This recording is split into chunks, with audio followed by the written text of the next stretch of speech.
rapper Ralo, Terrell Davis, known professionally as Ralo, hip-hop recording artist, signed to rapper Gucci Mane via Interscope Records. Gucci Mane.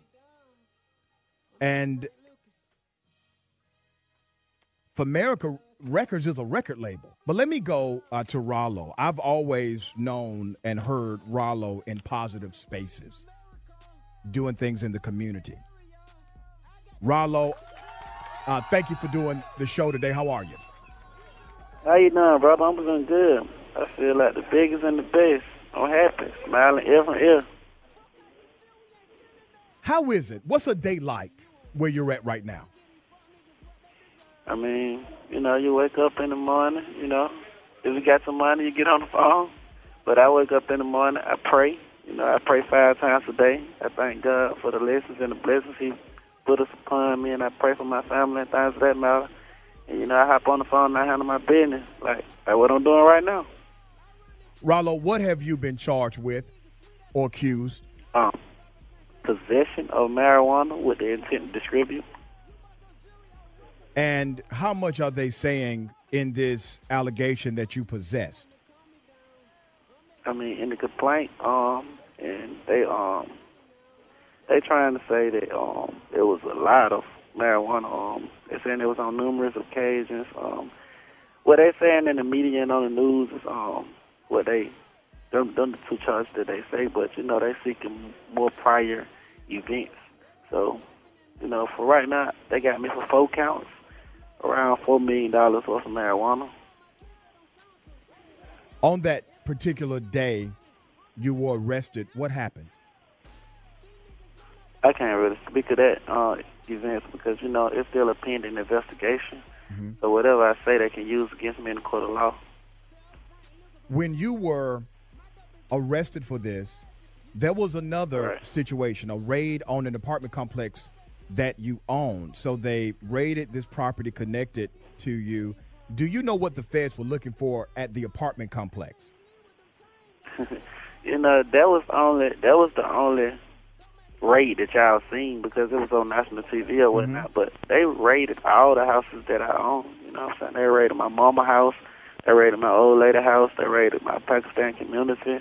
They went to numerous of houses, you know what I'm saying? But, they was looking for money and things that matter. Anything valuable, they took a bunch of money out, the households and whatnot. They took all my phones, all my jewelry.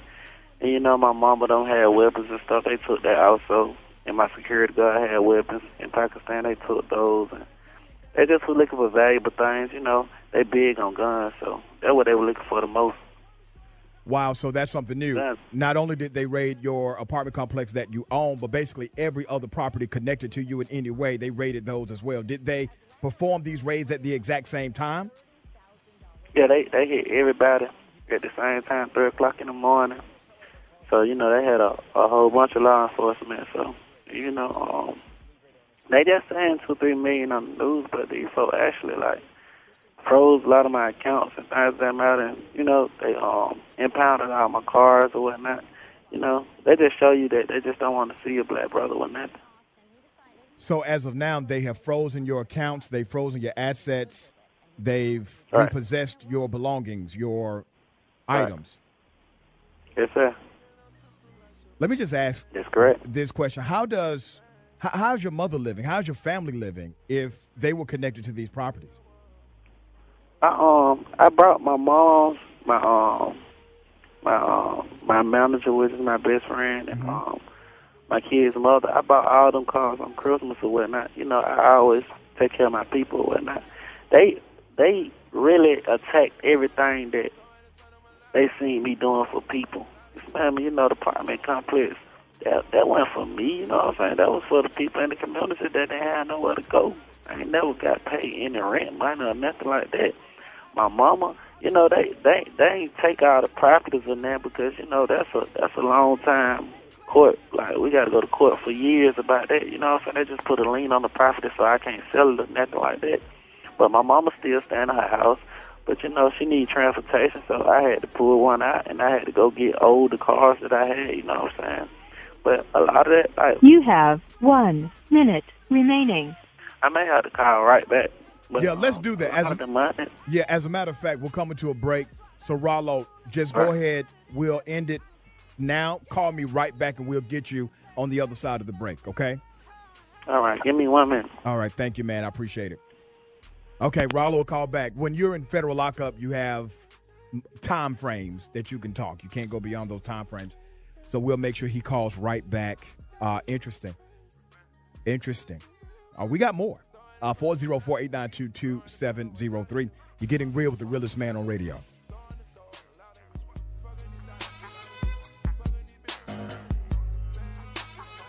News and Talk 1380 WAOK. He's the mouth of the South. No one man should have all that power. Just keep it real. Who gives you the real talk? Rashad Rich is on News and Talk 1380 WAOK.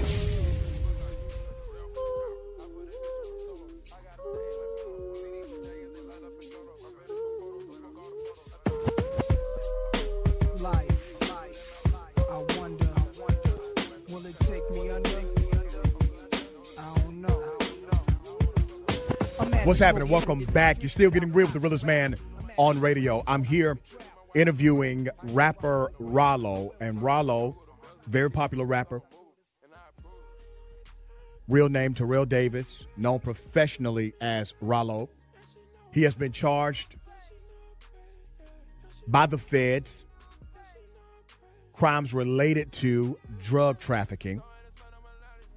He is pleading not guilty to those charges. Ralo, thank you for remaining with us. Ralo, you there? Yeah, I'm here. Okay. How you doing, brother? I'm good. All right. Thank you for calling back. So right now, you've revealed to us that the feds hit all of your properties at the same time, not just the apartment complex. That's news to us. Let me ask you, do you feel that you have been unjustly targeted? Because when I look at your social media account, specifically your Instagram, it's almost as if you knew they were watching you. I mean, I know they've been watching me for quite a bit of time, like for years or whatnot. And, you know, God gave me a gift. You know, He gave me a gift to lead. He gave me a good heart. You know what I'm saying? And you know, when you got like for example, even in here, like all the wardens and all the different people that's over the whole jail that never come to this jail or never come get an inmate, they come get me now. And they just be watching people like me. And like the warden had said, he run across dudes like me like every 10 years. He been working in the prison system 36 years or whatnot.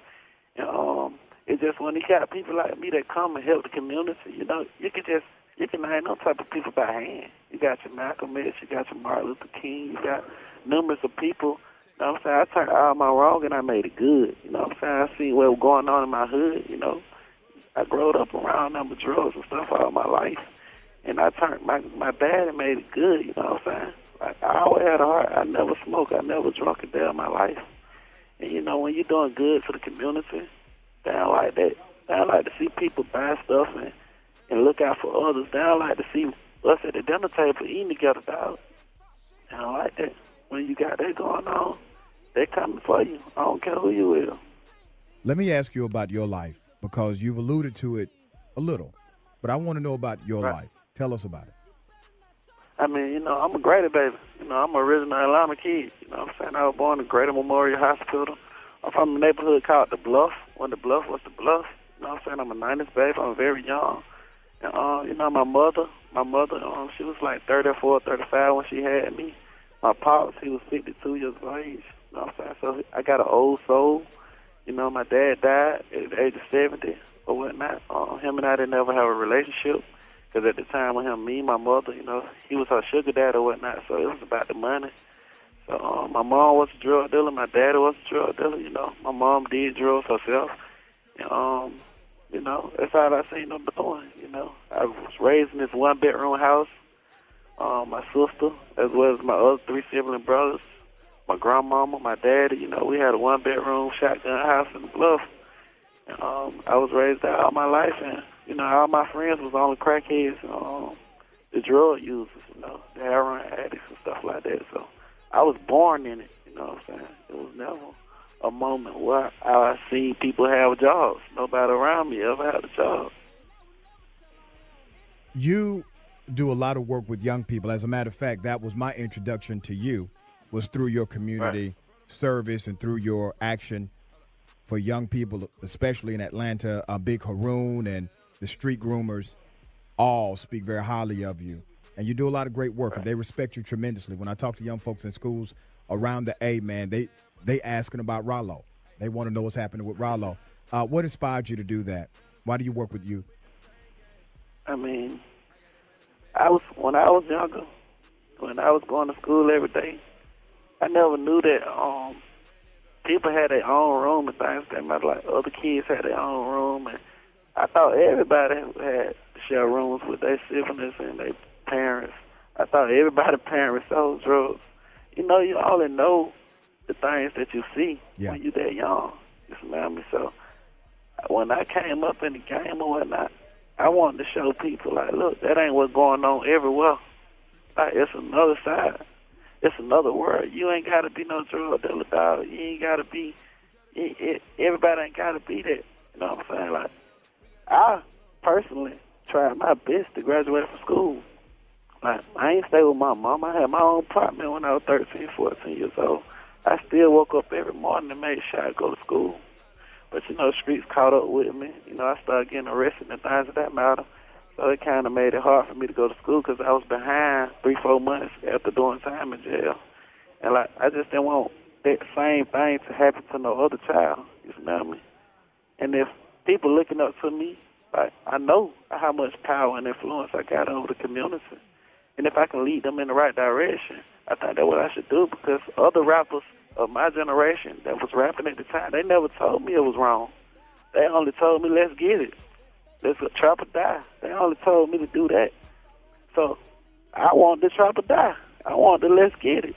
And if it's a rapper that's saying, nah, let's get it in another way, then if I can say that and I know my voice counts, I know I'm being heard, then I'm going to say it. Who inspires you? My biggest inspiration on life would have to be people like Young Jeezy. You know, he inspired me in the wrong way or whatnot, but he was a big inspiration on my life to get some money. You know what I'm saying? Like, he was my motivation. Gucci Man, he inspired me. You know, when he got out of prison, and I seen how he did a 360 also with his wife and stuff like that. And I kind of wish that he could speak out more. You know what I'm saying? And, I just seen he changed his whole life, and if he can change it, then others can change it. A lot of people looked at it in a negative manner because, you know what I'm saying, they was raised off his negative energy or whatnot, but I seen the positive side of him. You smell me? I got to actually know him, you know what I'm saying, as a person. Has this experience changed you in any way? This experience changed me in the biggest way. You know, ain't nothing bigger than this. Ain't nothing bigger than the Federal Bureau of Investigation, Homeland Security, ATF. You know, after you seeing the people that monitor Donald Trump in your apartment complex, that's a big, huge eye-opener. After being in here with people that got hundreds of years for things that we do every day, like dudes on the block every day with a blunt in their mouth and a gun on their hip. They just don't know that one blunt in that gun to get you 7 years. Nobody ain't making it out of here to tell the people what's going on in here. And by the time the people make it out of here, they be old. Don't nobody know them. Don't nobody make it out of this. Like, that's why I bump my head every day and I get on my knees and I thank God for bringing me to that place, because I got a voice that everybody here. I'm going to be out there week. You know what I'm saying? I go to court Thursday. I got a bond here Thursday and Tuesday. You know what I'm saying? I can get out and tell the people what's going on, but me just can't tell nobody. Like, all the people that get in here don't get out of here. I know our time is expiring, and I thank you. You've been very generous with the time. Right. There are many who are wondering, well, this is a young, obviously very successful person. How do you make your money? How did you become so successful? I mean, you know, at this point, you know, we're gonna give an example. I'm probably the hottest thing in America right now. You know, when I get out of jail, I'm gonna be getting $56,000 a show. You smell me? I can do 10 shows and have $500,000. I always been a hustler, it ain't how much money you make, it's what you do with the money. After every show, I made sure I put money towards my apartment complex. After every feature that I did for $10,000, I made sure I put my money up. I always been a person that saved my money. I ain't got too many vices. My only vice is taking care of my people. And that's what y'all see a lot. You know what I'm saying? Well, you have a lot of people taking care of you. They're out there, man. Have you seen the people taking care of you outside of the federal building? Oh, yeah. They pop up at every court. They all the news people trying to fire. They love me. Trying to fire even taking up for me. The police even took up for me. The person that investigated me all these years, he took up for me. He couldn't even, the DA couldn't even say nothing bad about me in the courthouse when he was talking. And that's the prosecutor. So, it ain't nobody that said nothing bad about me, you know what I'm saying? But it's a blessing, and I promise to give back. As soon as I get out, I'm coming up there to do a physical interview with you. Yeah. I'm ready for you to come and do the in-studio interview. You have a history of doing the right thing. And because of that, you have garnered tremendous favor with individuals in the community. Many people aren't concerned about the charges because they know what you've done before those charges hit. Everybody's innocent until proven guilty, and I would definitely apply that to you. I know you got to go, Ralo. I appreciate you. We're going to be talking soon, okay? All right, I appreciate that too, brother. I can't wait to see you, man. Same here, man. Keep your head up, homie. So give me your prayers Thursday, man. I need all the prayers I can get Thursday. You got it. All right, Ralo. 404-892-2703. Rapper Ralo. You're still getting real with the realest man on radio.